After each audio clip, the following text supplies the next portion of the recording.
Hi, my name's Jo Dobson. I'm the support librarian for sport. In this video, we're going to have a quick look at the library homepage and the resources that are held within it, including library search and the different sorts of help like referencing.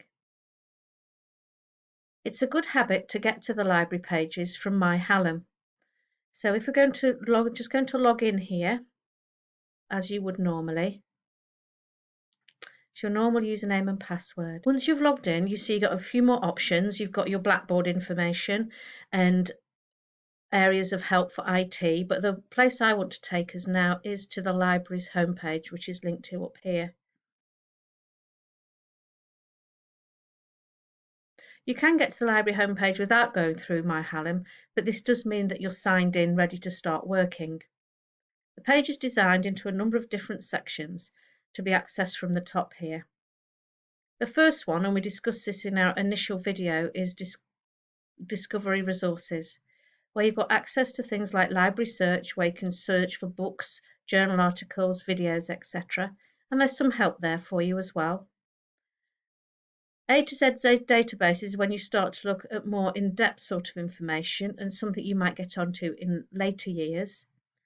Google Scholar, another favourite of mine for searching. If you actually use it from this page, then you're going to get access to more full text information. The reading lists. We had a quick chat about these, and you would largely access them through Blackboard. If you wanted to look for reading lists from other modules, then you could search through this link.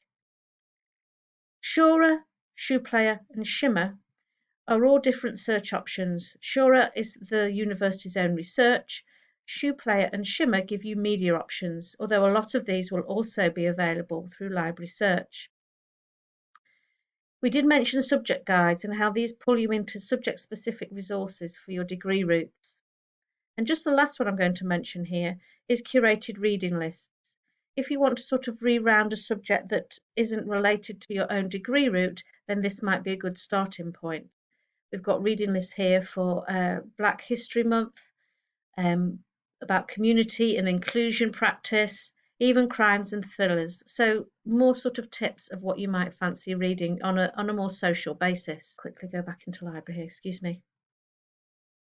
So we've had a look at discovery. Using the library is the practical tab. If you want to use the library, you're going to have to book a PC, and this can be done through this page. You can also find out more about printing and photocopying when this comes online more at a later date.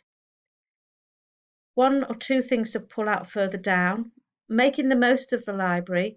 This is what we've put together, a page specifically when you're working remotely, where we give you a little bit more information on ebooks and about the click and collect system. Also on this usual library tab, I want to point out down here, as I say, the click and collect explanation, just in case you've got a few extra questions. As well as information skills, then we want you to think about your other skills you might develop at university, your writing skills. And this is offered largely through the Skills Support Centre.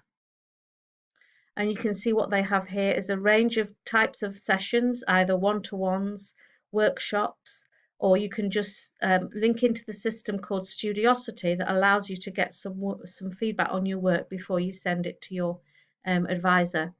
Something definitely to get involved with before this academic year is out. Also on developing your skills, we have the referencing guide. We've mentioned this before, but this is your main page if you want to start developing your own skills individually. Start of all, it might be I need to write something in APA. That is, if you're using a new resource and you're not quite sure how to do it. And then if you actually want to go on and book a workshop, these are very popular and well worth dipping into in the first semester. The other tabs, this is largely a research one for MSCs and postgraduates and staff. We've got a little bit more in-depth information for users that aren't registered at the university the whole time, such as colleges and schools, and also the help option. This is all the different ways that you can get help when you've got a question with us. We've got the standard sort of help on library search, we've got help on subject guides, and we've also got more in-depth help on things like copyright and referencing. Last but not least, we've got an option here to see what the current situation with COVID is and how the university is responding. I hope this is useful. If you have any questions, remember, ask them as they come into your head. Thank you.